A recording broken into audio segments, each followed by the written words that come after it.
సుదీర్ఘమైన వివరణ మీకు ఇచ్చానని నేను అనుకుంటున్నా.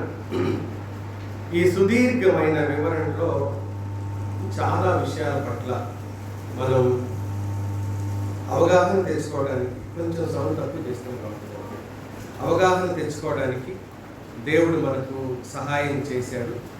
అందుకు ఆయన స్తుతిస్తూ తిరిగి ఈ దినాన్న ఇదే తలంతో మన విషయాన్ని కొనసాగించుకుందాం. వీలైతే ఈ వారంతో ఈ ఆలోచనని, ఈ సందేశాలను ముగించి మరొక తలంతో మన వాక్యాన్ని ధ్యానం చేసుకునే ప్రయత్నం చేద్దాం.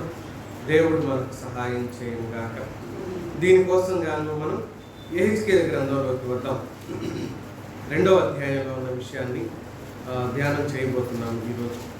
2వ అధ్యాయం యొక్క ఆలోచనను మీ ముందుంచే ప్రయత్నం చేస్తా. దేవుని ఆత్మ మనకు సహాయం చేసిన కొలది దీని పట్ల అవగాహన తెచ్చుకునే ప్రయత్నం చేయొచ్చు. మనం వాయిస్ సరిగ్గా రావట్లే, మైక్ ఆన్ ఆఫ్ చేయండి.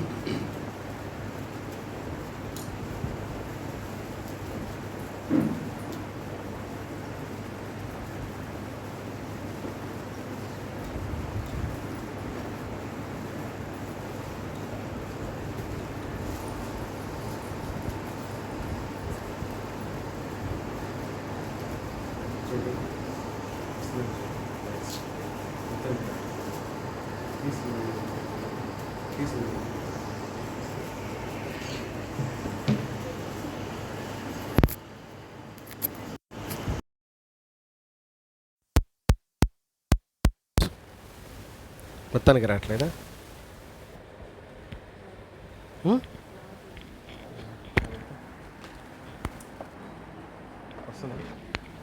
సరే సరే.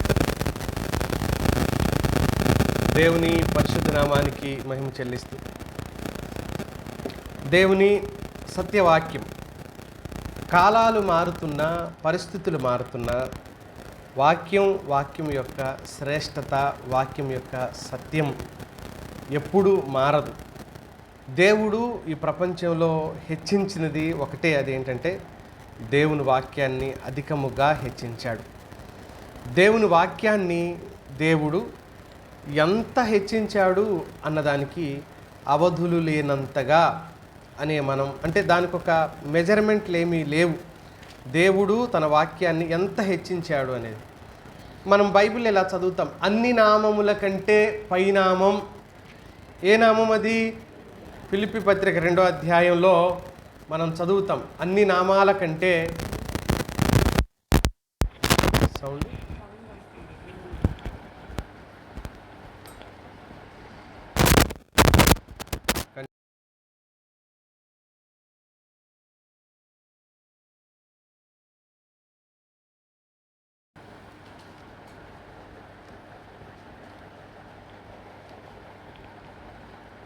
ఇంకానా? మరి ఏం చేయాలి చెప్తే? అన్ని నామాల కంటే పైనామము యేసునామం అని మనం చదువుతున్నాం. అన్ని నామాల కంటే పైనామం యేసునామం అన్న విషయాన్ని ఎంత ఉన్నతంగా చెప్పాడు అంటే, అది 3 లోకాలలో ముల్లోకాలు. అది జనరల్గా మన దేశంలో వాడుతూ ఉంటాం. వేరే మత ప్రాతిపదికన ఆ పదాన్ని ఉపయోగించడం జరుగుతూ ఉంది. దాన్నే ముల్లోకాలు లేక 3 లోకాలు అని అంటాం. ఏంటో ఆ 3 లోకాలు చెప్పింది బైబిల్. ఆ 3 లోకాల గురించి వివరణ ఎలా ఇచ్చాడు అంటే, బైబిల్లో 2వ అధ్యాయం ఫిలిప్పీ పత్రికలో యేసు నామం గురించి, గొప్పతనం గురించి 2వ అధ్యాయం 9వ వచనంలో, అందుచేతను పరలోకమందున్న వారిలో కానీ అది ఒక లోకం, భూమి మీద ఉన్న వారిలో కానీ ఇది మరొక లోకం, భూమి క్రింద ఉన్న వారిలో కానీ ఇది మరొక లోకం. ఎన్ని లోకాలు?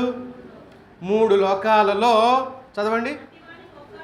ప్రతి వాని మోకాలును యేసునామమున వంగునట్లును, ప్రతి వాని నాలుకయు తండ్రి అయిన దేవుని మహిమార్థమై యేసుక్రీస్తు ప్రభువని ఒప్పుకొనున్నట్లు దేవుడు ఆయనను అధికముగా హెచ్చించి, మళ్ళీ ప్రతి నామముకు పై నామమును ఆయనకు అనుగ్రహించెను. యేసుక్రీస్తు నామం 3 లోకాల్లో కల్లా ఆయన నామాన్ని, నామం అంటే ఏంటి?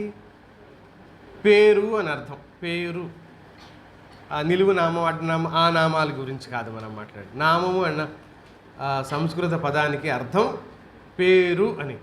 3 లోకాలలో ఎంతమంది ఉన్నా, ఎవరి పేరులో ఉన్నా, అన్ని పేర్ల కంటే పై పేరు ఎవరిదన్నాడు?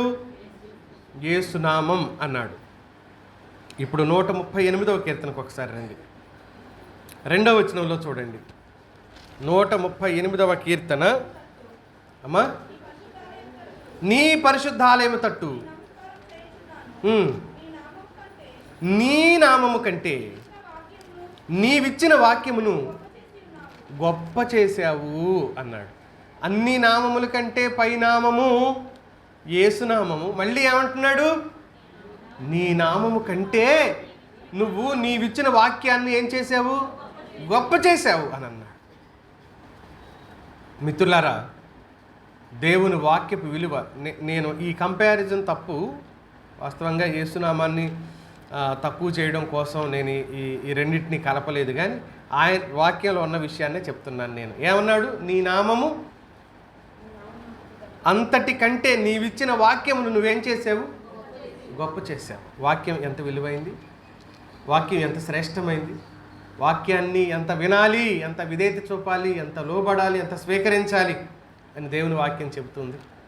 కనుక స్వీకరించే వారిగా ఉంటే దీవించబడతాం.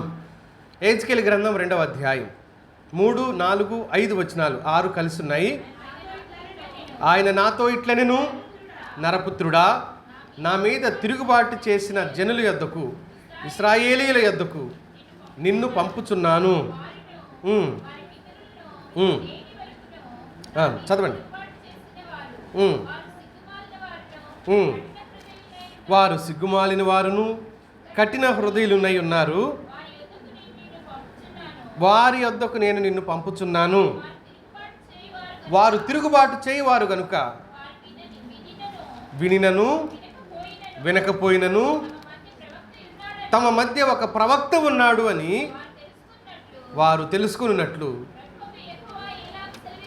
ప్రభువకు యెహోవా ఇలాగు సెలవిచ్చుచున్నాడని నీవు వారికి ప్రకటింపవలెను. చాలండి. హెజ్కేలు గ్రంథం ఎక్కడ ఉండి జరుగుతుంది అనుకుంటున్నారు? బబులోను దేశంలో ఉండగా హెజ్కేలుకి దేవుడు దర్శనం చూపిస్తూ వచ్చాడు. ఈ పుస్తకంలో దర్శనాలు ఎక్కువగా కనబడతాయి, రకరకాలైన దర్శనాలు.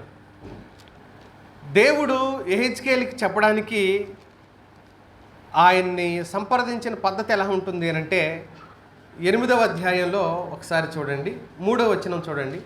దేవుడు అతన్ని తీసుకొచ్చి మరియు చెయ్యి వంటిది ఒకటి ఆయన చాపి నా తల వెంట్రుకలు పట్టుకొనగా ఆత్మ భూమి ఆకాశముల మధ్యకు నన్నెత్తి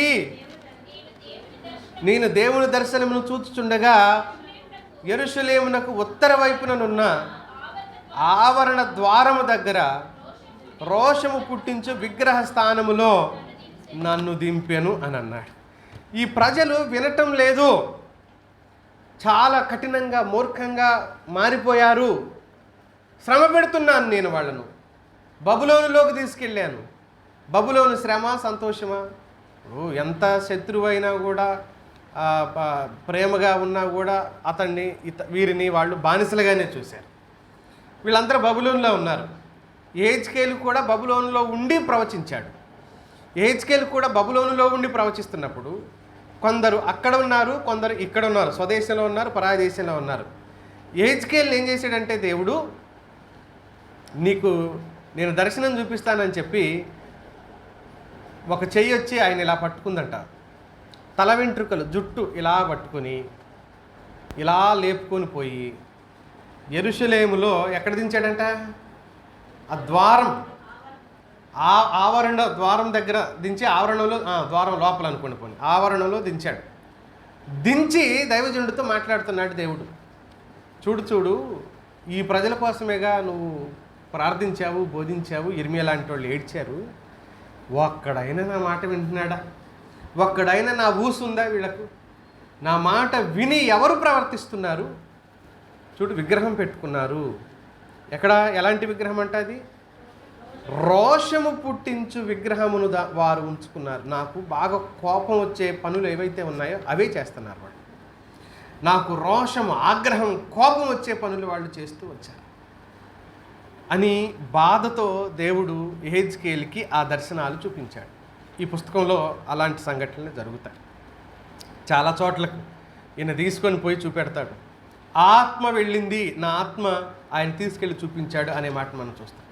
అయినా సరే తిరుగుబాటు చేసే ప్రజల్ని దేవుడు ఎప్పుడు కూడా ద్వేషించలేదు. తిరుగుబాటు చేసే ప్రజల పట్ల దయ చూపుతూనే ఉన్నాడు. దేవుని వ్యక్తిత్వం యొక్క గొప్పతనం అది. దేవుని యొక్క మహోన్నతమైన తత్వం యొక్క గొప్ప లక్షణం, దేవుని యొక్క గొప్పతనం అది. జలప్రళయానికి ముందు నోవహు 120 సంవత్సరాలు వారికి బోధ చేశాడు. 120 సంవత్సరాలు వారికి బోధ చేసి పేతురు రాసిన 2వ పత్రిక 2వ అధ్యాయం 5వ వచనం చదువుతాం. పేతురు రాసిన 2వ పత్రిక 2వ అధ్యాయం 5వ వచనం. వారికి 120 సంవత్సరాలు బోధ చేశాడు, అయినా ఎవ్వరూ మారలేదు. వారు మారటం కోసం ఆయన వెయిట్ చేసింది, ఆగింది ఆయన ఉగ్రత, ఆయన కోపాన్ని ఎంతకాలం ఆపుకున్నాడు దేవుడు అంటే 120 సంవత్సరాలు ఆపుకున్నాడు. అంటే ఎవరైనా మారతారేమో. మనం అనుకున్నంత ఈజీగా ఏమీ దేవుడు వెంటనే పని చేయడు. ఆయనకు ఒక పద్ధతి ఉంది, ప్రణాళిక ఉంది. ఆయన మనలాగా తొందరపడి మాట్లాడడు, మనలాగా స్వార్థంతో ఆలోచన చేయడు. ఆయన ప్రేమ గలవాడు.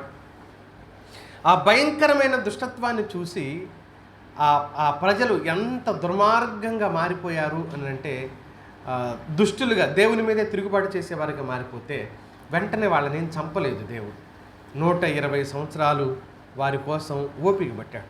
ఐగుప్తు నుంచి వచ్చే ప్రజలు తిరుగుబాటు చేస్తూ ఉండగా, సణుగుతూ ఉండగా, గొణుగుతూ ఉండగా 40 సంవత్సరాలు వారిని శిక్షిస్తూనే ఉన్నాడు, వారి అవసరాలు తీరుస్తూనే ఉన్నాడు. వాళ్ళు వేసుకున్న చెప్పులు అరిగిపోలేదు, బట్టలు ఎంగలేదు, బట్టలు మాయలేదు, కాళ్ళు వాయలేదు. వారిలో నిస్సత్తువు గలవాడు ఒక్కడైనను లేడు అని చదువుతాం. ఒక్కళ్ళకి అనారోగ్యం లేదంట, ఆరు బయట ఉంటున్నారు, సరైన ఇండ్లు కావు, అరణ్యాలలో అడవుల్లో ఉంటున్నారు, సరైన వసతులు వారికి లేవు. అలాంటి స్థితుల్లో, అలాంటి పరిస్థితులలో కూడా దేవుడు వారి పక్షాన ఉండి వారి పట్ల జరిగించిన గొప్ప క్రియలను గురించి, గొప్ప కార్యాలను గురించి మనం ఈ భాగంలో చదువుతూ ఉన్నాం మిత్రులారా. మళ్ళీ వాళ్ళు తప్పు చేస్తే బందీలుగా బబులోను కూడా తీసుకెళ్ళాడు అని. ప్రపంచం చివరి దినాల్లో కాలం కొనసాగిస్తుంది అన్న విషయం విశ్వాసులే చెప్పనక్కర్లేదు, అవిశ్వాసులు కూడా చెప్తారు. ఈ సంవత్సరం 2026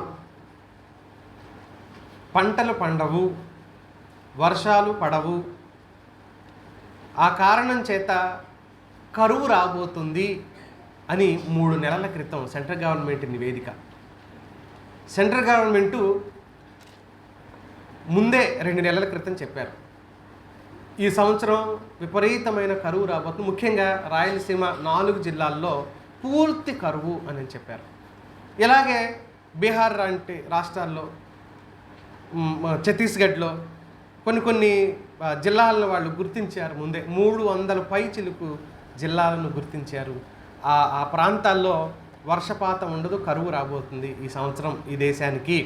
కనుక బంగారం కొనొద్దని చెప్పాడు మోడీ గారు, గుర్తుందా మీకు? బంగారం కొనొద్దు, డబ్బుల్ని ఖర్చు చేయొద్దు, సేవింగ్స్ చేయండి అని ఎందుకు చెప్పారు అని అంటే, కరువు రాబోతుంది ఈ సంవత్సరంలో అని గవర్నమెంట్ నివేదికలు. నేను ఎందుకు ఆ ప్రస్తావన ఇక్కడ ఎత్తాను అని అంటే, మనం చివరి దినాల్లో ఉన్నాము అని బైబిల్ చూసి చెప్తున్నాను నాలాంటి ఒక బోధకుడు. నిజమే, ప్రపంచం గడ్డు పరిస్థితిని ఎదుర్కోబోతుంది, నాశనానికి దగ్గరగా ఉండబోతుంది, నష్టపోయే ప్రమాదం ఉంది అని మన దేశంలోనే సెంట్రల్ గవర్నమెంట్ నివేదికలు. రకరకాల దేశాల్లో ఇప్పటికే కాంగో లాంటి దేశంలో వాళ్ళు భోజనం ఎలా చేస్తున్నారంటే, వాగు ఒడ్డున ఒండ్రు మట్టి ఉంటుంది చూడండి, నల్లటి మట్టి మెత్తగా ఉంటుంది చూడండి, ఆ మట్టి తెచ్చి దాన్ని రొట్టెలాగా చేసి పెనం మీద కాల్చుకొని దాన్ని కొరుక్కొని తింటున్నారు. మీరు యూట్యూబ్లో కూడా చూడొచ్చు. ఇప్పటికీ ఇలా వాళ్ళు ఇలాంటి పని స్టార్ట్ చేసి 5-6 ఏళ్ళు పైన అవుతుంది. తిండి దొరకని పరిస్థితి ప్రపంచం ఎదుర్కోబోతుంది. అంటే చివరి దినాలలో ఉన్నాం మనం. ఇలాంటి పరిస్థితి ఈ ప్రపంచం ఎదుర్కోబోతుంది అని దేవుని వాక్యం చెప్తుంది. అయితే మరి ఏం చేయాలండి? మత్తయి సువార్త 3వ అధ్యాయం 7వ వచనంలో యేసుక్రీస్తు ప్రభువే చెప్పాడు. ఏం చెప్పాడో చూడండి. మత్తయి సువార్త, అతడు పరిసయ్యులలోను సద్దూకైలలోను అనేకులు బాప్తిస్మము పొందవచ్చుట చూచి, సర్ప సంతానమా, రాబోవు ఉగ్రతను తప్పించుకొనుటకు మీకు బుద్ధి ఎవరు చెప్పారు? మారు మనసుకు తగిన ఫలములు ఫలించండి అన్నాడంట. మారు మనసుకు తగిన ఫలాలు ఫలించండి. ఈ యుగాంతంలో దేవుడు బోధకులను పంపించి తీర్పును గురించి హెచ్చరిస్తుండగా, ఈరోజు బాగుండొచ్చు, రేపు కూడా బాగుంటామని ఎవరు చెప్తారు? ఈరోజు బాగున్నాం, రేపు కూడా బాగుంటామని ఎవరు చెప్పగలరు? ఎవరి జీవితానికి హామీ ఇవ్వగలరు? ఎవరి జీవితాన్ని బాగు చేస్తామని చెప్పగలరు? మిత్రులారా, అందుకనే దేవుడు తన బోధకులను పంపించి మార్పును గురించిన సందేశం, ఆయనకి సమీపంగా చేరటం కోసమైన సందేశం, ఆయన మాటకు విధేయత చూపటం గురించిన సందేశం మనకి ఇస్తున్నప్పుడు దాన్ని మనం ఎలాగా తీసుకోగలుగుతున్నాం, దాన్ని మనం ఎలాగ రిసీవ్ చేసుకోగలుగుతున్నాం అనే విషయం గురించి మనం ఆలోచించవలసిన అవసరత మనలో అందరికీ ఉన్నదనే విషయాన్ని నేను జ్ఞాపకం చేస్తున్నాను మిత్రులారా. యెహెజ్కేలు గ్రంథంలో మనం చదివిన ఈ మాటలు నేను 3 తలంపులు ఇందులో నుంచి నేను చెప్పడానికి ప్రయత్నం చేస్తా. మనకున్న కొద్ది సమయంలో వీలైనంత త్వరగా నేను మాట్లాడతా. ఒకటేంటంటే, తిరుగుబాటు ప్రజలతో మాట్లాడటానికి పంపబడిన బోధకుడు. తిరుగుబాటు చేసే ప్రజలతో మాట్లాడడానికి పంపబడిన బోధకుడు. రెండవది ఏంటంటే, నమ్మకంగా వాక్యము బోధించే బోధకుడు. మూడవది ఏంటి అని అంటే, ఆయన అన్నాడు, వినరు ప్రభువా అన్నాడు కదా, అలాగే నిరుత్సాహం ఉన్నా కూడా ప్రజల క్షేమం కోసం రాజీ పడకుండా బోధించే బోధకుడు. ఈ 3 ఆలోచనలతో వినకపోవటం వలన కలిగిన నష్టం ఏంటి, దేవుని ఉద్దేశం ఏంటి, లోబడకపోతే దేవుని ఆలోచన ఏంటి అనే విషయాన్ని మీ ముందు ఉంచడానికి ప్రయత్నం. మొదటి, తిరుగుబాటు ప్రజలతో మాట్లాడడానికి పంపబడిన బోధకుడు. 3వ వచనంలో చూడండి, ఆయన నాతో ఇట్లనెను, నరపుత్రుడ, నా మీద తిరుగుబాటు చేసిన ప్రజల యొద్దకు, ఇశ్రాయేలీయుల యొద్దకు నిన్ను పంపుచున్నాను. వారును వారి పితరులు నేటి వరకును నా మీద తిరుగుబాటు చేసిన వారే. ఎవరి దగ్గరికి పంపుతున్నాను అన్నాడు? నా ప్రియమైన ప్రజల దగ్గరికి నేను నిన్ను పంపుతున్నాను. నన్ను అనుసరించే ప్రజల దగ్గరికి పంపుతున్నాను. నన్ను సేవించే ప్రజల దగ్గరికి నిన్ను పంపుతున్నాను అన్నాడా దేవుడు? ఏమన్నాడమ్మా? నా మీద తిరుగుబాటు చేస్తున్న ప్రజల దగ్గరికి నేను నిన్ను పంపుతున్నాను. వాళ్ళు నా మీద తిరుగుబాటు చేస్తున్నారు, అయినా వారంటే నాకు ప్రేమే. దేవుని మనసు చూడండి. వారు నా మీద తిరుగుబాటు చేస్తున్నారు అన్న సంగతి నాకు తెలుసు, అయినా వారంటే నాకు ప్రేమే. ఆ ప్రేమను బట్టే నేను వారి దగ్గరికి వెళ్తాను, పంపిస్తున్నాను నిన్ను. అక్కడ గోయి అనే ఒక పదాన్ని ఉపయోగిస్తాడు. దాని అర్థం ఏంటంటే, విశ్వాసులు మాత్రమే కాక, యూదులు మాత్రమే కాక, బబులోనులో ఉన్న అన్య జనాంగం గురించి కూడా మాట్లాడుతుంది. అందరూ వాళ్ళు ఎలా ఉన్నారో వీళ్ళు అలాగే ఉన్నారు, వాళ్ళకి వీళ్ళకి పెద్ద తేడా ఏం లేదని చెప్తున్నాడు దేవుడు. వీళ్ళు విశ్వాసులే, వాళ్ళేమో అవిశ్వాసులు, లేకపోతే వీళ్ళు యూదులు, వాళ్ళేమో బబులోను ప్రజలు, అన్యులు కనుక. అయినా కూడా జీవన విధానంలో ఆలోచన చేసే పద్ధతిలో తేడా ఏమీ లేదు, అందరూ ఒకలాగే అయిపోయారు. అంటే విశ్వాసులు ఎవరో అవిశ్వాసులు ఎవరో గుర్తించలేని స్థితిలోకి వెళ్ళిపోయారు. జీవన విధానంలో సరైన మార్పులు రాలేదు. ఆచార వ్యవహారాలు, కట్టుబొట్టుల్లో సరైన మార్పులేమీ రాలేదు. ఒకలాగే ఉండటం వలన అందుకనే చెప్తున్నాడు అందరూ అంటూ. ఈ మాట కూడా మనం ఇక్కడ చదువుతాం. యెషయా రాసిన గ్రంథం 53వ అధ్యాయంలో 6వ వచనంలో ఏమన్నాడు? మనమందరము గొర్రెల వలె త్రోవ తప్పిపోతిమి. ఎంతమంది?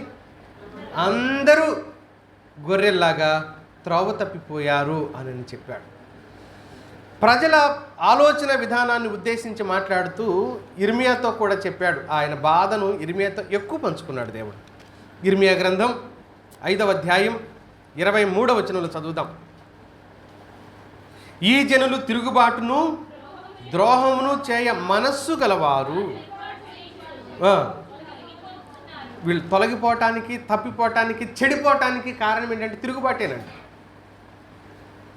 చెడిపోవటానికి, తప్పిపోవటానికి, తొలగిపోవటానికి, నష్టపోవటానికి కారణం దేవుని మీద తిరుగుబాటు అని చెప్పాను.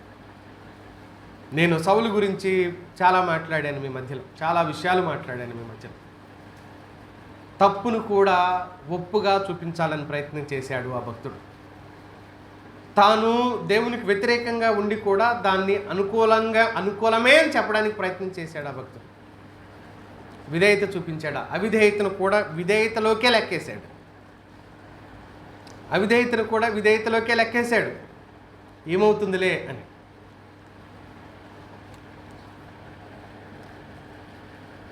కోవిడ్ తర్వాత 10th క్లాస్ రిజల్ట్ వచ్చాయి. చాలామంది ఫెయిల్ అయ్యారు ఆ తర్వాత సంవత్సరంలో. మరి మీడియా వాళ్ళు ఎందుకో ఆ పిల్లల దగ్గర మైక్ పెట్టారు. ఒక పాప అంటుంది, ట్రోల్ అయింది బాగా, ఇప్పుడు కూడా ఆ వీడియో ఉంది. తెలుగులో 62 వచ్చాయి సార్, లెక్కల్లో 50 వచ్చాయి సార్, సోషల్లో మాత్రమే 34 వచ్చాయి సార్, ఎందుకు ఫెయిల్ చేయాలి నన్ను? ఆ పాప అంట. 1 మార్క్ సార్, 1 మార్క్ వేయొచ్చుగా సార్, ఎందుకు వేయరు సార్? 33 ఏమో ఒకవేళ. 2 మార్కులు వేయచ్చుగా సార్, ఎందుకు వేయట్లేదు సార్? నాకు పోట్లాడుతుంది మీడియా వాళ్ళతో. ఇదేం గవర్నమెంట్ సార్, నాకు 2 మార్కులు వేయాలిగా, అన్నీ పాస్ అయ్యా సార్, 1 ఫెయిల్ అయ్యా సార్, వేయొచ్చుగా మార్కులు అని. ఎందుకు వేస్తారు? వేయొచ్చుగా సార్. అన్నీ లిస్ట్ అంతా చెప్పి ఇక్కడికి వచ్చాక అంటది ఆ పాప, వేయొచ్చుగా సార్, ఎందుకు వేయరు సార్ నాకు వాళ్ళు అని. ఎందుకు వేస్తారు? ఎందుకు వేస్తారు? చాలాసార్లు మన తప్పును కూడా ఒప్పుల జాబితాలోకి వేయటానికి ప్రయత్నం చేస్తాం. తప్పును కూడా, ఎందుకు తప్పు చేసావు సౌలు అని అంటే ఏమన్నాడు ఆయన? ఈ తప్పు ఎవరి కోసం చేశాను? జనుల ప్రేరేపణతో. ఎవరి కోసం? అది జనుల ప్రేరేపణతో ఈ తప్పును నేను ఎవరి కోసం చేశానంటే దేవుని కోసం చేశాను. దేవుడు నాకు తప్పులు చేసి పెట్టండి అని అన్నాడా? తప్పులు చేసి సమకూర్చమని చెప్తున్నాడా? తప్పులు చేసి నాకు ఇవ్వండి అని చెప్తున్నాడా? అన్నాడు కదా. ఆ ప్రజల విషయం ఆయన మాట్లాడుతున్నాడు. నేను పంపే ప్రజలు, నేను పంపుతున్న ప్రజలు ఎవరు అని అంటే నిత్యము తిరుగుబాటు చేసేవాళ్ళు. నిత్యము తిరుగుబాటు చేసేవాళ్ళు. అహంభావం, దైవ వ్యతిరేకమైన మనసు, గర్వంతో నింపబడిన వారు. రోమపత్రికలో కూడా చదువుతాం మనం. 3వ అధ్యాయానికి రండి, 12వ వచనం. అందరూ ఏకముగా త్రోవ తప్పి పనికి మాలిన వారైరి అన్నాడా? రోమపత్రిక 3:12. పనికి మాలిన వారు అయిరి, మేలు చేయవాడు లేడు, ఒక్కడు కూడా లేడు. అందరూ అంటున్నాడు. అందరూ స్వభావ సిద్ధంగా. మళ్ళీ ఒక వాక్యం చదవండి, ఎఫెసీ పత్రిక 2:3 చూడండి. ఎఫెసీ పత్రిక 2వ అధ్యాయం 3వ వచనం. మనమందరం శరీరం యొక్కయు మనస్సు యొక్కయు కోరికలను నెరవేర్చుకొనుచు శరీర ఆశలను అనుసరించి మునుపు ప్రవర్తించుచు స్వభావ సిద్ధంగా దైవోగ్రతకు పాత్రులమయ్యాము అన్నాడు. మనం దేవుని ఉగ్రతకు పాత్రలం అవటానికి చేసిన క్రియలు మాత్రమే కాదు, మన స్వభావమే దేవుని ఉగ్రతకు మనల్ని పాత్రులుగా చేసింది. చేయలేదు కాబట్టి వ్యతిరేకంగా పని అయితే చేయలేదు, అమ్మ ఏం కాలేదు లోపలే ఉంది అని అనుకుంటే అసలు దేవుని ఉగ్రత దేనికి వచ్చింది? స్టార్టింగే లోపల ఉన్నదాని గురించే. లోపల ఉన్నదాని గురించే. స్వాభావికముగా దైవోగ్రతకు మనం అందరం ఏమయ్యామన్నాడు? పాత్రులమైపోయాం.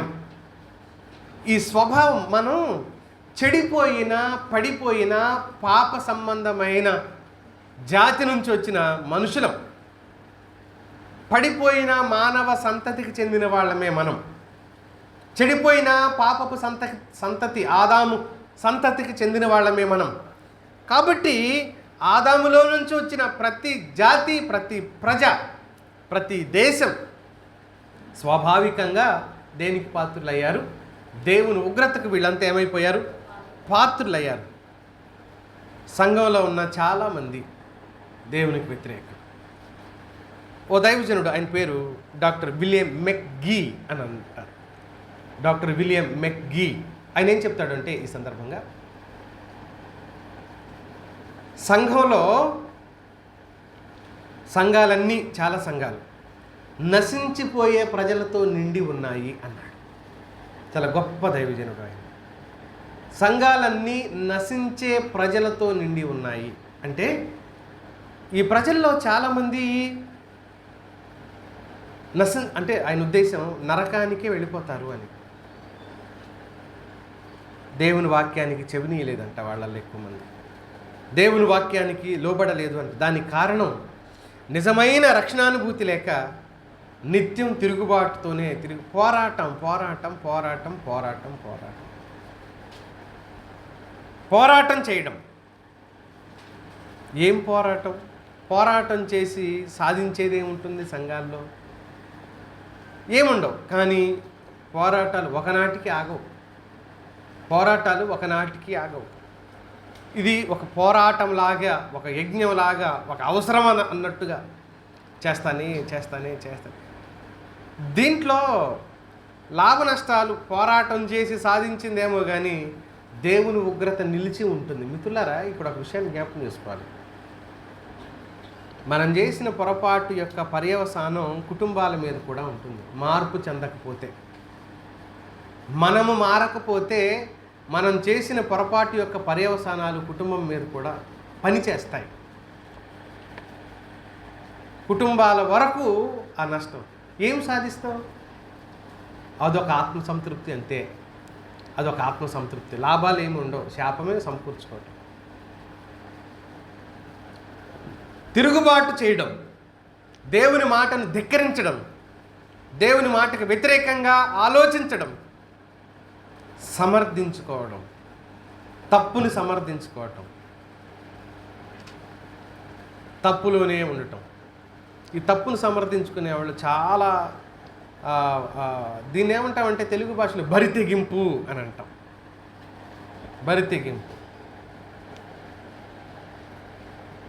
భార్యాభర్తల డైవర్స్ పంచాయతీ జరుగుతూ ఉండగా, డైవర్స్ తీసుకుంటూ ఉండగా ఆ రోజు ఇలా అడుగుతున్నారు. ఈయన అన్నాడు, నాకు డైవర్స్ కావాలని, విడాకులు కావాలి అని అన్నాడు. ఆ మాటకి ఈమె సరే అని అనుకున్నారు.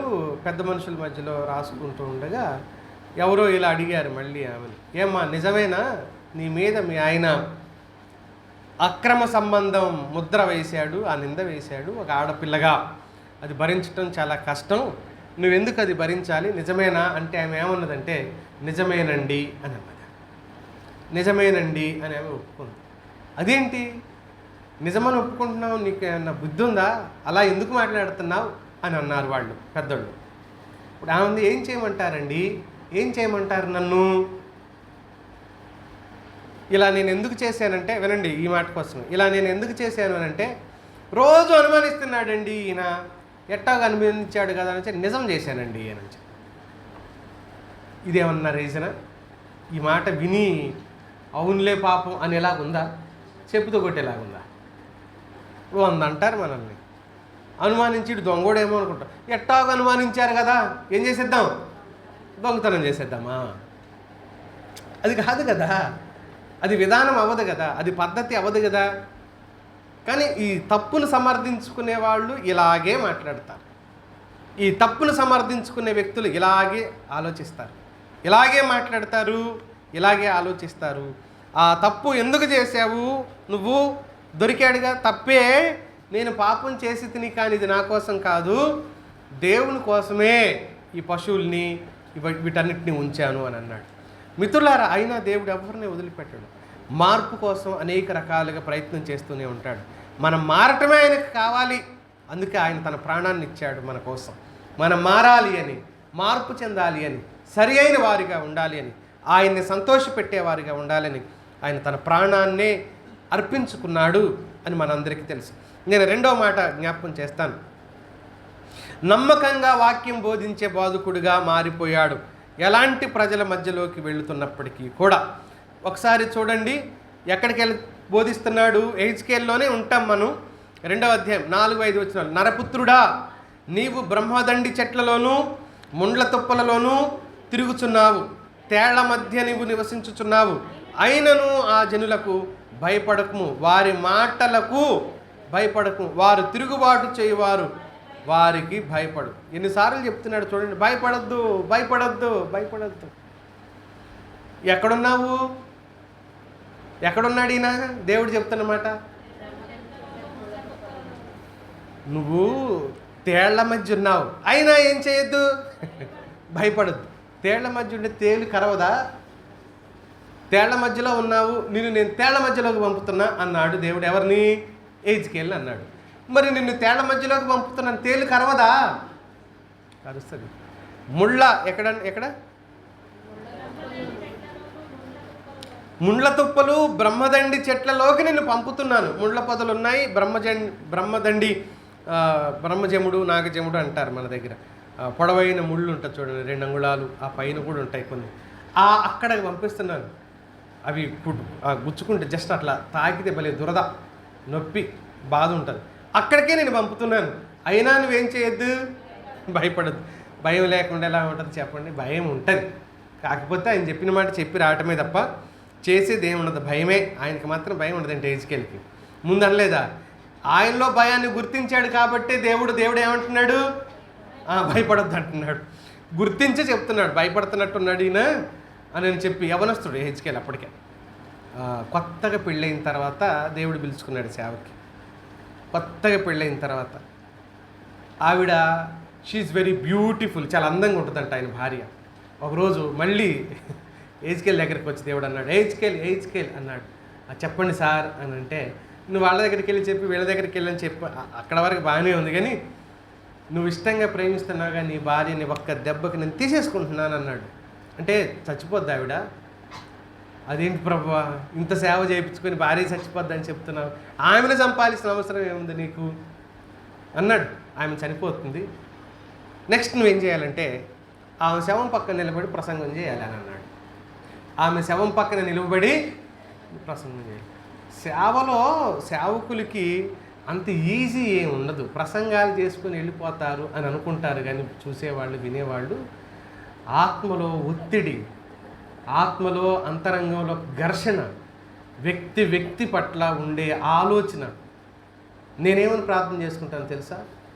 ఈ ఒత్తిడిలో ప్రభువా వస్తే హార్ట్ అటాక్ రాని, ఒక్కసారి చచ్చిపోవాలి, పక్షవాతాలు రాకూడదు, బ్రెయిన్ స్ట్రోక్ రాకూడదు, హార్ట్ అటాక్ రాని, మా పిల్లలకు కూడా చెప్తే ఇలాగే ప్రార్థన చేయండి. చంపాలనుకున్నట్టే చంపు, కానీ ఈ పద్ధతిలో చంపు, మంచం మీద ఉండి చావకూడదు, అలాంటి పరిస్థితి రాకూడదు అని అనుకుంటుంటాం. హార్ట్ అటాక్ రాని, రెడీ ప్రభువా అని అనుకుంటుంటాం. నేనైతే ఆ ప్రార్థన చేసుకుంటుంటాను ఇప్పటికీ, ఎప్పటి నుంచో ఒక 3-4 ఏళ్ళగా. ఎందుకు ఈ ప్రస్తావన చెప్పానంటే చూడండి, ఇంత బాధకరమైన స్థితి, భార్య చచ్చిపోవటం ఏంటి, యవనస్తుడు ఏంటి, కొత్తగా పెళ్ళవడం ఏంటి, ఆమెను చాలా ప్రేమించటం ఏంటి, ఆమె చాలా అందంగా ఉండటం ఏంటి, వీళ్ళిద్దరు అన్యోన్యమైన ఒక జంట ఏంటి, ఆమెను చంపడం ఏంటి, శవం పక్కన నిలబడి మళ్ళీ ఈయన బాధ చేయడం. ఎంత హింసించాడంటే, ఒక రకంగా ఈ పదం వాడొచ్చో లేదో కానీ, ప్రజలు హింసించింది ఒక ఎత్తు అయితే దేవుడు కూడా ఈయన హింసించాడు. ఒక పక్కనే తిరిగి పడుకో అన్నాడు, నేల మీద పడుకో. ఎలా పడుకోవాలంటే ఈయన, మనం సాధారణంగా నిద్రలో ఎటైనా అయిపోతాం కదా, ఇటు అవుతాం, అటు అవుతాం, వెళ్ళికి వెళ్తాం, బోర్లు అవుతాం, రైట్ సైడ్, లెఫ్ట్ సైడ్, ఎటు అవుతుందో లెగిసేటప్పుడు మాత్రం లేస్తాం, పడుకునేటప్పుడు పడుకుంటాం. అవి ఎవరికి పట్టుకుంటారు? ఈయన అన్నాడు ఒక పక్కే తిరిగి పడుకోవాలి. బాధ కాదా ఇది? సంవత్సరాలు తరబడి ఒక పక్కకే తిరిగి పడుకో అని చెప్పాడు. తిండి కూడా విచిత్రమైన తిండి చెప్పాడు ఈయనకి. అది ఎలాగో నేను వివరించలేను, కానీ మనుష్య మలముతో కాల్చిన అప్పమును తిను అని అన్నాడు. అదే నీకు ఆహారం అని చెప్పాడు హెజ్కేల్. అలాగే తిన్నాడు ఆయన. అయినా నమ్మకమైన బోధ చేశాడు. నమ్మకమైన బోధ ఈ దైవజనుడు చేశాడు. నమ్మకంగా వాక్యం బోధించే బోధకుడుగా ఈయన మారిపోయాడు. 4-5 వచనాలు అంటాడు, ఆనాడు దేవుడు యెహెజ్కేలుతో నేరుగా మాట్లాడాడు. ఈనాడు కూడా మనందరితో మాట్లాడుతున్నాడు. లోబడటం గురించిన మాట, దేవునికి విధేయత చూపించటం గురించిన మాట. మిత్రులారా, దేవుని వాక్యాలన్నీ పుటమ వేయబడినవి. దేవుడు మనకిచ్చిన ఈ బైబిల్లో ఉన్న ప్రతి మాట అతి శ్రేష్టమైంది. దేవుడు మనకు ఈ గ్రంథంలో పెట్టిన ప్రతి వాక్యం కూడా అత్యున్నతమైంది. తిమోతి 2వ పత్రిక 2వ అధ్యాయం 16వ వచనం, లేఖనము ఎలాంటిదో దాని యొక్క ప్రమాణం ఏంటో దైవావేశము వలన కలిగినాయి లేఖనాలు అని చెప్పాడు. దేవుడు రాయించాడు. దేవుడు రాయించిన మాటల్ని బోధకుడు బోధిస్తుంటాడు. కానీ వీళ్ళేమనుకున్నారు, మాకు దేవుడు అంటే ఇష్టం కానీ నువ్వంటే ఇష్టం లేదు అన్నారు. ఎలా? మాకు దేవుడు అంటే ఇష్టం, నువ్వంటే ఇష్టం లేదు, ఎందుకు? నువ్వు ఈ మాటలు చెప్పావుగా అని. ఆయన ఏమంటాడు, అయ్యా నేను చెప్పిన మాటలు ఈ నాయి కావు నాయనా. పాపం ఇర్మియాను కొట్టారు, ఇవి నావి కావు నాయనా. ఆమోస్ ఉన్నాడుగా, ఆమోసును కొట్టారు. ఆమోస్ అన్నాడు, అయ్యా ఇవి నా మాటలు కావు, నాకు చదువు సంధ్య లేదు, నేను గొర్రెలు కాపరినయ్యా, నేను గొర్రెలు కాసుకుంటూ పార్ట్ టైం మేడి చెట్టుకున్న మేడి పండ్లు ఏరుకుంటున్నాను, రాలిపడిన పండ్లు, వాటిని అమ్ముకొని జీవనం కొనసాగిస్తున్నాను. ఒకరోజు యెహోవా వచ్చి నీ దగ్గరికి వెళ్ళి మాట్లాడమన్నాడు. నాకు తెలియదయ్యా మాటల గురించి, సారం తెలియదు. అయినా ఆయన్ని బాధ పెట్టారు. జకర్యా బలిపీఠం మీద బలర్పించడానికి వెళితే బలిపీఠం దగ్గరే కుట్టి చంపేశారు, రాళ్లతో కొట్టే దైవజనుడు. ఇలా నేను ఎందుకు ఈ ప్రస్తావన చేశాను అని అంటే, బోధకుడు బోధించిన మాట దేవునిది. ఇప్పుడు దేవునిది అయినప్పుడు ఎవరైతే వింటున్నామో, దేవుడంటే ఇష్టమైనప్పుడు దేవుని మాట కూడా ఇష్టం కావాలిగా మనకు. మాకు దేవుడంటే ఇష్టమే కానీ నువ్వు చెప్పిన మాట అంటే మాకు ఇష్టం లేదు. ఇది ఎలా సాధ్యం? మరి వీళ్ళేమంటున్నారు, అయ్యయ్యో ఇది నా మాట కాదు స్వామి, దేవుని మాట అంటున్నారు. అయినా సరే నువ్వంటే మాకు కోపం. కారణం ఏంటి అంటే, యేసుక్రీస్తు ప్రభు విధానాన్ని అనుసరించి గనక ఈ భూమి మీద ఏ బోధకుడైనా బ్రతకాలి అనుకుంటే అల్పాయుష్గా అర్ధాయుష్కుడుగానే ఉండిపోవాల్సి వస్తుంది. ఆయన ఎలా బోధించాడో తెలుసా? మత్తయి సువార్తకు రండి. యేసుక్రీస్తు ఎలా బోధించాడో చూడండి. 22వ అధ్యాయం 16వ వచనం చూడండి. యేసుక్రీస్తు ఎలా బోధించాడు ఈ భూమి మీద?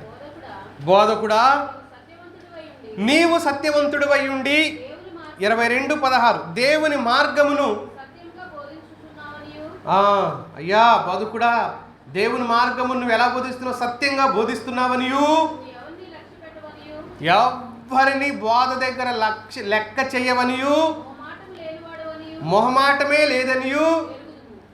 మొహమాటం లేకుండా బోధ చేయాలంట. మొహమాటం లేకుండా బోధ చేయాలంట. మొహమాటం లేకుండా బోధ చేయటం అంటే ఎలా ఉంటుంది తెలుసా? ఎలా ఉంటుంది తెలుసా? తప్పును తప్పని చెప్పాలి. యేసుక్రీస్తు ప్రభు మొహమాటం లేని బోధ ఎలా ఉంది? సున్నం కొట్టిన సమాధుల్లారా అన్నాడా? అనలేదా? అన్నాడా?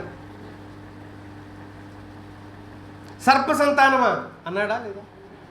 ఎదురుకు వచ్చిన వాళ్ళని, ఆయన దగ్గరకు వచ్చిన వాళ్ళ దగ్గరకు వాళ్ళని ఎదురుకు పట్టుకొని సర్ప సంతానమా అన్నాడు.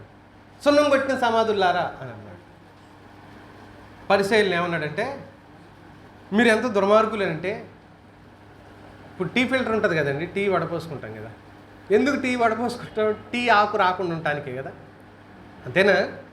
టీ ఆకు రాకుండా. వాళ్ళని ఏమన్నాడంటే, ఈ ఫిల్టర్ గురించి వాడి, మీరు వడకట్టి దోమలు వస్తాయేమోనని వడకట్టి ఒంటిల్ని మింగేస్తున్నారు, మీరు ఎంత దొంగలరా మీరు అని అన్నాడు. దోమలు వస్తాయేమోనని వడకడుతున్నారు కానీ వెనక నుంచి ఒంటిల్నే మింగేస్తున్నారు, మీరు ఎంత పెద్దగా ఉంటుంది ఒంటికి దోమకి. వాళ్ళ దగ్గరకు వస్తున్నాడు, వీళ్ళు బోధలు చేస్తున్నారు కానీ చెప్పింది చేయండి కానీ వీళ్ళని అనుసరించకుండా దొంగలు వీళ్ళు అన్నాడు. అందుకే ఆయన చంపాలనుకున్నారు. వాళ్ళు భరించలేకపోయారు, అక్కసు వచ్చేసింది వాళ్ళకి. ఎంత ఫ్రాంట్గా ఓపెన్గా మాట్లాడేవాడు ఆయన అంటే. హేరోదు దగ్గరికి వెళ్ళాడు, ఆయన్ని కూడా విమర్శించాడు. యోహాన్ కూడా అలాగే విమర్శించాడు. యేసుక్రీస్తు మరీ ఆయన విమర్శకు విస్తారమైన విమర్శ, మళ్ళీ ఇప్పుడు అని చెప్పుకుందాం లేని సందర్భాన్ని బట్టి ఆయన ఎలా విమర్శించాడు అంటే, ఉన్నది ఉన్నట్టు కుండబద్దలు అంటాం. కుండబద్దలు కొట్టి మాట్లాడాడు. అదే నమ్మకమైన బోధ అవుతుంది. దానినే నమ్మకమైన బోధ అని బైబిల్ చెప్తుంది. శ్రోతలు లేక వినేవాళ్ళ మెప్పు కోసం చేసే బోధకుడు ఎవడవుతాడంటే అబద్ధికుడు అవుతాడు, దొంగ బోధకుడు అవుతాడు. శ్రోతలు విని అబ్బా సంతోషంగా ఉండే బోధలు కాదు చేయకూడదు, చేయవలసింది మారు మనసు కొరకైన బోధ చేయాలి. అందుకని 7వ వచనంలో ఏమన్నాడు? 2వ అధ్యాయం, వినినను వినకపోయినను నేను సెలవిచ్చిన మాటలను నీవు వారికి తెలియచేయము అన్నాడు. వారు విన్నరు ప్రభువా, వినకపోయినా చెప్పు. ఎందుకు? 4వ వచనంలో అన్నాడు, వారి మధ్య ప్రవక్త ఉన్నాడని వారు తెలుసుకోవాలి. మిత్రులారా, నాదొక ప్రశ్న. లోబడని వాళ్ళు, వాక్యం మీద తిరుగుబాటు చేసేవాళ్ళు, దేవుని మాటల మీద తిరుగుబాటు చేసేవాళ్ళు ఎక్కడ వాదించవచ్చు, ఎక్కడ గొడవ పడవచ్చు, ఎక్కడ గెలవచ్చు, ఎక్కడ కొట్టచ్చు, ఎక్కడ తిట్టచ్చు, ఎక్కడ మాట నెగ్గించుకోవచ్చు? నరకంలో నెగ్గుతామా? నరకంలో కూడా నెగ్గించుకుంటామా? వింటున్నారా? నిద్రపోతున్నారా? ఏమా వింటున్నారా? వెనక అలసిపోయారా? ఇక్కడ నెగ్గించుకుంటాం, నా ఇష్టం అంటాం. నరకంలో ఎవడన్నా నా ఇష్టం అని కాలకుండా ఉంటాడా? నరకంలో దాన్ని అది ఏమిటిదో అది ఒక విచిత్రం. ఆ నరకమే విచిత్రం. దాన్ని మట్టు లేని గొయ్యి అన్నాడు. అంటే అడుగు లేదంట దానికి. దేనికి? నరకానికి అడుగు లేదు. అంటే నిత్యం ఒకసారి అందులో పడేయబడ్డవాడు పడుతూనే ఉంటాడంట, కాలుతూనే ఉంటాడంట, పడుతూనే ఉంటాడు. జాయింట్ వీల్ ఎక్కారు ఎవరన్నా? జాయింట్ వీల్ మీద తిరిగేటప్పుడు ప్రాణం పొయ్యి వస్తున్నట్టు పొయ్యి అనిపించింది కదా. మరి ఆ నరకంలో ఒక్కసారి పడేసిన వాడు యుగాలు లేవు, తరాలు లేవు, పడుతూనే ఉంటాడంట. ప్రకటన గ్రంథంలో దానికి అడుగు లేదని చెప్తాడు. పడిపోతూనే ఉంటాడంట, కాలుతూనే ఉంటాడంట. దాంట్లో నుంచి ఫైర్ వస్తానే ఉంటుందంట. ఆ ఫ్లేమ్ ఎలా మారిపోతుందంటే, నరకంలో అగ్ని ఉందా లేదా? ఫైర్ ఉందా లేదా? అగ్ని ఆరదు. కానీ నరకంలో వెలుగు ఉంటుందా, చీకటి ఉంటుందా? బాగా ఆలోచన చేసి చెప్పాలా? అరే 2 వర్గాలు అయ్యారు. మనం చీకటి అందాం, వాళ్ళు వెలుగు అంటారు అని. నరకంలో వెలుగు ఉంటుందా, చీకటి ఉంటుందా? వెలుగు పట్ట ఏమన్నాడు ప్రభు? చీకటి అన్నాడా లేదా? మళ్ళీ వెంటనే నరకమున వారి అగ్ని ఆరదు. అగ్ని ఉంది కానీ అందులో ఏముందంటున్నాడు? మళ్ళీ చీకటి ఉంది అన్నాడు. ఎలా ఇది?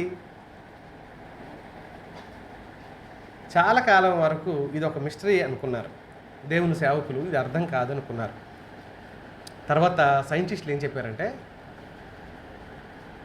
వేడి పెరుగుతూ ఉంటే దాని రంగు మారుతూ ఉంటుంది. ఇప్పుడు కట్టెలు పొయ్యి రంగు ఎలా ఉంటుంది? తర్వాత స్టవ్ వెలిగిస్తాం, ఇప్పుడు మనం వాడే గ్యాస్ స్టవ్ వెలిగిస్తాం, దాన్ని ఫ్లేమ్ ఎలా వస్తుంది? లైట్ బ్లూగా వస్తుంది కదా, కొంచెం బ్లూగా వస్తూ ఉంటుంది. రకరకాల స్థాయిని బట్టి అది రంగు మారుతూ ఉంటుంది, వేడిని బట్టి రంగు మారుతూ ఉంటుంది. ఇప్పుడు సూర్యుడిలో వెలుగు ఎలా ఉంటుంది? అది ఎలా అని చెప్పలేము, అది అలాగే. దాన్ని దేనితో పోల్చలేం కదా, అది అలాగే ఉంటుంది అన్నమాట. సూర్యుడిలో మచ్చలు వస్తున్నాయి, నల్లటి మచ్చలు వచ్చాయి అని సైంటిస్టులు చెప్పారు ఒక 10 ఏళ్ల క్రితం. ఎందుకు ఆ మచ్చలు వచ్చాయి అని అంటే, వేడి అధికమైన కారణం చేత ఆ వేడి అధికమవుతూ ఉంటే నల్లగా మారిపోతుందంట వాతావరణం. వేడి అధికమై నల్లగా మారిపోతుందంట. అందుకని తర్వాత బోధకులు అర్థం చేసుకున్నది ఏంటి అని అంటే, వాళ్ళ అవగాహన మేరకు ఈ వేడి ఎక్కడా చూడని అగ్ని, ఎక్కడా చూడని వేడి నరకంలో ఉన్న కారణం చేత అదంతా నల్లగా మారిపోయిందంట. అదంతా పక్కన ఎవరున్నారో కూడా గుర్తుపట్టలేనట్టుగా నరకం మారిపోతుంది. అది అగ్నితో నింపబడుతుంది, అది చాలా వేడిగా. మిత్రులారా, నేను అందుకే అన్నాను, ఇక్కడ వాదించుతాం, మన మాట నెగ్గించుకుంటాను. భార్య మీద భర్తనో, భర్త మీద భార్యనో, లేకపోతే పిల్లల మీద తల్లిదండ్రులో, తల్లిదండ్రుల మీద పిల్లలో, లేకపోతే బాధకుడి మీద విశ్వాసులో, విశ్వాసుల మీద బాధకుడో, ఎవరో మాట్లాడతాం. నోరున్నోడిదే ఊరు అన్నట్టుగా. మాట్లాడగలం, నెగ్గుతాం, గెలుస్తాం. నరకంలో ఎవడి మీద పోట్లాడి గెలుస్తాం? నరకంలో ఈ అగ్ని మనల్ని కాల్చకుండా ఎలా మన నోరు అక్కడ ఉపయోగించగలం? నీ సంగతి తేల్చేస్తా నరకమా అనగలరా ఎవరన్నా? అందుకని అంటున్నాను మిత్రులారా, ఏజ్కేల్లా ప్రతి బోధకుడు ఇలాంటి అనుభవం గుండానే వెళ్తాం మనం. 8వ వచనంలో ఏమన్నారో చూడండి వాళ్ళు. నరపుత్రుడా, వారు తిరుగుబాటు చేసినట్లు నీవు చేయక, నేను నీతో చెప్పు మాట విని నోరు తెరిచి నేను ఇచ్చిన దాన్ని వారు చేస్తున్నారు, నువ్వు చేయొద్దు అన్నాడు. వింటున్నారు 8వ వచనంలో? వారు చేసినట్లు నువ్వు చేయొద్దు అన్నాడు. అంటే నేను చెప్పింది వాళ్ళు వినట్లేదు, నువ్వు కూడా నేను చెప్పింది వాళ్ళకి చెప్పలేదనుకో, నువ్వు కూడా ఏం చేసినట్లు? ఇప్పుడు నువ్వు కూడా తిరుగుబాటు చేసినట్లు అవుద్ది. అడకత్తెరలో పోక చెక్క అనే సామెత విన్నారా? ఆంధ్ర వాళ్ళకి బాగా తెలిసిద్ది, గోదావరి ప్రాంతంలో ఉన్న వాళ్ళకి బాగా తెలిసిద్ది. పోక చెక్కలు, పోకని ముక్కలు చేసే కత్తెర ఉంటుంది. అది షార్పు కట్ అవ్వదు పాపం, నలిగిపోవాలన్నమాట. దాని కింద పెట్టి నొక్కితే నలిగిపోద్ది ఆ చెక్క. పోకలంటే ఇవేనండి. ఏంటిది? ఒక్క అంటాం చూడండి. అది దాన్ని ముక్కలు చేయటం కోసం పాన్లో దాంట్లో వాడుతుంటారు కదా, దాన్ని ముక్కలు చేయటం కోసం ఒక కత్తెర ఉంటుంది, దాన్ని అడకత్తెర అంటారు. ఇది అందులో పెట్టి నొక్కుతూ ఉంటారు. షార్పు కట్ అయ్యే మనలాంటి కత్తెర కాదు అది, కటింగ్ ప్లేయర్ లాగా ఉంటుంది. దాంట్లో పెట్టి నొక్కుతూ ఉంటే నలిగిపోయి ముక్కలైపోతూ ఉంటుంది అనమాట. దాని బాధ అని చెప్పడానికి అడకత్తెరలో పోక చెక్క అంటే అది నలిగి నలిగి ముక్కలయ్యి రాలి పడతా ఉంటుంది, నలిగిపోద్ది అనమాట ఆ పోక చెక్క. బాదుకుల పరిస్థితి ఎలా మారిపోతుంటుంది అంటే అడకత్తెరలో ఉన్నట్టుగా ఉంటుంది అనమాట, నలిగిపోవటం అనమాట. దాన్ని నలిగిపోవటం ఎందుకు? ఇద్దరి మధ్యలో అడకత్తెరలో పై నుంచి వచ్చి నొక్కేది, కింద నుంచి నొక్కేది. ఇక్కడ ఇద్దరు ఎవరు? వినే ప్రేక్షకులు, లేకపోతే వీక్షకులు, బోధకు ఆత్మీయులు. ఒక పక్కనేమో దేవుడు. దానికి లెక్క చెప్పాలి. ఈయనే ఉన్నాడు, నేను చెప్పింది చెప్పలేదనుకో, నువ్వెవరిలాగా? వాళ్ళలాగే, నువ్వు కూడా తిరుగుబాటు చేసేవాళ్ళలాగే. మరి చెప్తావా? తిరుగుబాటు జాబితాలు ఇంకొకటి సంఖ్య పెంచుతావా? అంటే ఇప్పుడు ఈయన బాధ ఏమవుద్ది? ఇప్పుడు ఆయన అంటున్నాడు, నువ్వు తేళ్ల మధ్యలోకి వెళ్ళావు, నాగజముడు, బ్రహ్మజముడు, చెట్లు, ముళ్ళ మధ్యలో ఉన్నావు, అయినా సరే ముళ్ళ తొప్పల్లో ఉన్నావు, అయినా సరే నువ్వేం చేయకూడదు, మళ్ళీ భయపడకూడదు. ఇలాంటి స్థితిలో నుంచి బోధకుడు వెళ్ళటం అనేది అన్ని కాలాలలో ఉంది. మీకు ఒక విచిత్రమైన సంఘటనలు 2-3 చూపిస్తాను చూడండి బైబిల్లో. రాజులు మొదటి గ్రంథానికి రండి ఒకసారి, 7వ అధ్యాయంలోకి రండి. రాజులు మొదటి గ్రంథం 7వ అధ్యాయానికి రండి. 24వ వచనంలో సారేపతు విధవరాలు గురించిన ప్రస్తావన ఉంది అక్కడ. రాజుల మొదటి గ్రంథం 7వ అధ్యాయం 24వ వచనం.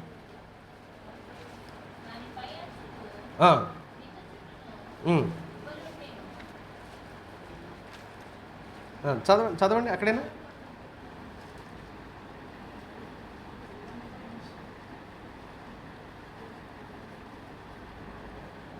ఆ పై వచనాల్లో ఉంటుంది. విధవరాలు గురించిన వివరం, క్షమించాలి, 2వ పుస్తకం చూడండి.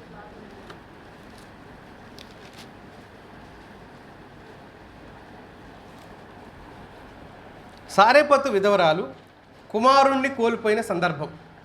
అంతకుముందు ఆమె ఆ దైవజనుణ్ణి ఇంటికి చేర్చుకుంది. ఆమె చదవండి. ఇంటికి చేర్చుకున్న తర్వాత ఆమె ఒక పరిచర్య ఆయన కోసం చేస్తూ వచ్చింది. ఆ పరిచర్యలో భాగంగా అక్కడ ఏం జరిగింది అని అంటే, ఆయన ఆ దైవజనుడు ఆమె ఇంటికి వచ్చాడు. ఇంటికి వచ్చినప్పుడు ఆమె మాట్లాడుతున్న మాట ఇప్పుడు చదవండి. ఎన్నో అధ్యాయంలో చూశారు? చదవండి, ఆమె ప్రస్తావన చదవండి.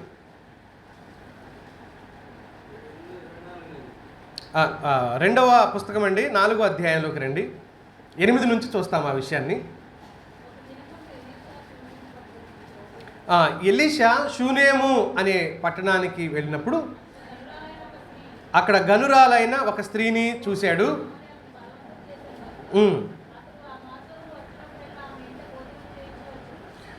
ఆమె దగ్గరికి వెళ్ళిన ప్రతిసారి ఆమె దగ్గర భోజనం చేస్తూ వారింటికి వెళ్తా ఉన్నాడు ఆ దైవజనుడు. ఆమె చాలా అక్కర్లేదులేండి. ఆమె ఆయన్ను ఏమని పిలుస్తుంది ఈ పాఠంలో ఈ సందర్భంగా అని అంటే, దైవజనుడా అని పిలుస్తూ ఉంది.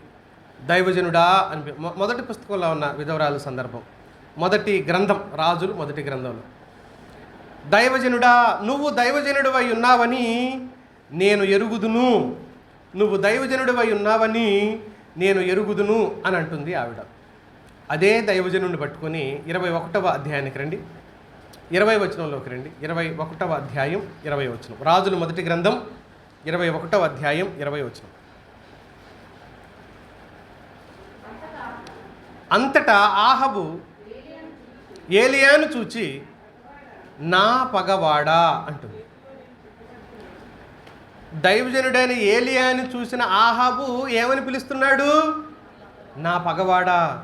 అంతకుముందు అధ్యాయంలో విధవరాలు ఏమని పిలుస్తుంది? దైవజనుడా అని. నువ్వు దైవజనుడవు, ఓ దైవజనుడా.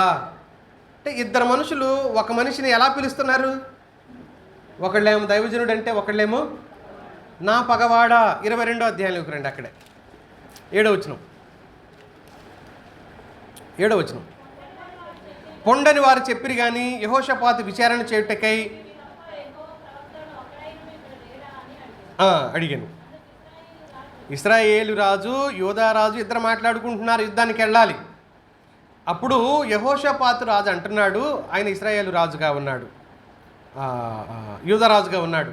ఆయన అంటున్నాడు యుద్ధానికి వెళ్దాం కానీ శకునం చూపించుకోవటం వాళ్ళకి అలవాటు. శకునం చూపించుకున్నారు. బయలు అన్య దేవత ప్రవక్తలను తీసుకొచ్చి చూపించుకుంటే వాళ్ళు వెళ్ళండి మీకేం కాదని అన్నారు. అప్పుడు యెహోషాపాతు అంటున్నాడు అలా కాదు, యెహోవా ప్రవక్త వచ్చి చెప్తేనే నేను వస్తాను, మనం గెలుస్తామో లేదో చెప్తాడు, వెళ్ళాలా వద్దో దేవుడు చెప్తాడు అని అంటే ఈయన అంటున్నాడు. ఉన్నాడా లేడా అంటే అందుకు ఇశ్రాయేల్ రాజు అంటున్నాడు, ఇమ్లా కుమారుడైన మీకాయా అని ఒకడు ఉన్నాడు, అతని ద్వారా మనం యెహోవా యొద్ద విచారణ చేయవచ్చు, కానీ అతడు నన్ను గూర్చి మేలు ప్రకటింపక కీడే ప్రకటించును కనుక అతని యందు నాకు ద్వేషము కలదని. ఏమంటున్నాడు ఈయన? అతడంటే నాకు ద్వేషం. ఎందుకు ద్వేషం? నా గురించి ఎప్పుడు ఒక మంచి మాట కూడా చెప్పట్లేదు అని. నువ్వు మంచోడు అయితే మంచి మాట చెప్తారు, నువ్వు మంచోడు కానప్పుడు పొగుడుకుంటూ ఉంటారా? నువ్వు మంచోడు కానప్పుడు నీ తప్పును తప్పని చెప్పడా దేవుని సేవకుడు? ఈయన అంటున్నాడు ఆయన నా గురించి ఎప్పుడు మంచి మాటలు చెప్పలేదు, మంచి మాటలు చెప్పలేదు అని. ముఖస్థుతి అంటాం దీన్ని, ఫ్లటరింగ్. ముఖస్థుతి చేయటం, మనిషిని ఎదురుగా పెట్టుకొని నీ అంత వీరుడు లేడు, నీ అంత శూరుడు లేడు. ఈ పొగడితే ఏ స్థాయిలోకి వెళ్ళిపోద్దంటే ఆఖరికి వాడు పాప నడవలేక బురదలో వర్షాకాలంగా జారి పడ్డాడు అనుకో, నీకులా నీ అంత మంచిగా ఎవడు జారి పడ్డాడు అనేలాగా ఉంటుంది అనమాట వీళ్ళ పొగడతా. నీ అంత మంచిగా ఎవడు జారి పడ్డాడన్నా, భలే జారి పడ్డావన్నా నువ్వు మాత్రం సూపర్, నువ్వు ఎంత దరిద్రం చూడండి. పొగడ్తకు హద్దు లేదు ఇక మిత్రులారా. అతనంటే నాకు ద్వేషం. యెహోషాపాతు ఏమంటున్నాడు? కాదు ముందు లైన్లోనే ఏమంటున్నాడు? ఎవరు కావాలంటున్నాడు ఈయన?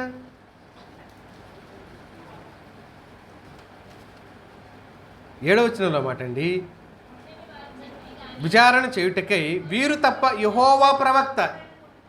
ఈయన యెహోవా ప్రవక్త అంటున్నాడు, ఈ మనిషి ఏమంటున్నాడు?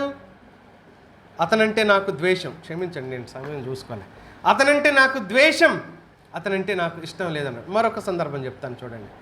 దినవృత్తాంతములు 2వ గ్రంథం, దినవృత్తాంతములు 2వ గ్రంథం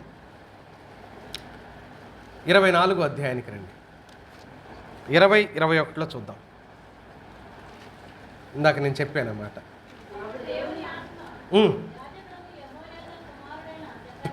జకర్యా మీదికి రాగా దేవుని ఆత్మ వచ్చాక నిలబడ్డాడా, రాకముందు నిలబడ్డాడా? మళ్ళీ చదవండి అమ్మా. అప్పుడు దేవుని ఆత్మ యాజకుడకు యెహోయాదా కుమారుడైన జకర్యా మీదకి రాగా, వచ్చాడు కదా అప్పటికి దేవుని ఆత్మ వచ్చాడు.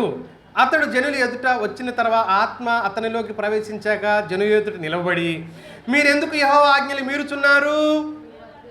మీరు వర్ధిల్లరు, మీరు యెహోవాను విసర్జించితిరి గనుక ఆయన మిమ్మల్ని విసర్జించున్నాడని దేవుడు సెలవిచ్చుచున్నాడు అనెను. అందుకు వారు అతని మీద కుట్ర చేసి రాజు మాటను బట్టి యెహోవా మందిరపు ఆవరణము లోపల రాళ్ళు రువ్వి చావుగొట్టిరి. సొంత మాట చెప్పాడా జకర్యా? దేవుని ఆత్మ అతని మీదకి వచ్చిన తర్వాత చెప్పాడు. ఒప్పుకున్నారా ప్రజలు? తిరస్కరించారా? తిరస్కరించితే తిరస్కరించారులే, చావగొట్టారు అని అన్నాడు. చంపేశారు ఆయన. స్నేహితులారా, ప్రియమైన వారులారా, ఆలోచించండి. దేవుని మాటకు ధిక్కరించకూడదు, తిరుగుబాటు చేయకూడదు, విధేయత చూపుదాం. అపోస్తలులు అంటున్నారు, మేము దేవుని మాట వినాలా, మీ మాట వినాలా? మేము దేవుని మాటే వింటాం అని అన్నారు. దేవుని మాట వినండి, వర్ధిల్లుతారు. జకర్యా ఏమంటున్నాడు? మీరు దేవుని మాట వింటే వర్ధిల్లుతారు, దీవించబడతారు. స్నేహితులారా, ఒక బోధకుడిగా నేను మీ మధ్యలో మీకు మాట్లాడుతున్న మంచి మాట ఏంటంటే, దేవుని వాక్యానికి లోబడండి, వర్ధిల్లుతారు. దేవుడు ఆ కృప మనందరికి దయచేయను గాక. తలలు వంచుదాం, ప్రార్థన చేసుకుందాం. మనం విన్న ఈ మాటను బట్టి ఎవరైనా ఒకరు చిన్న మాట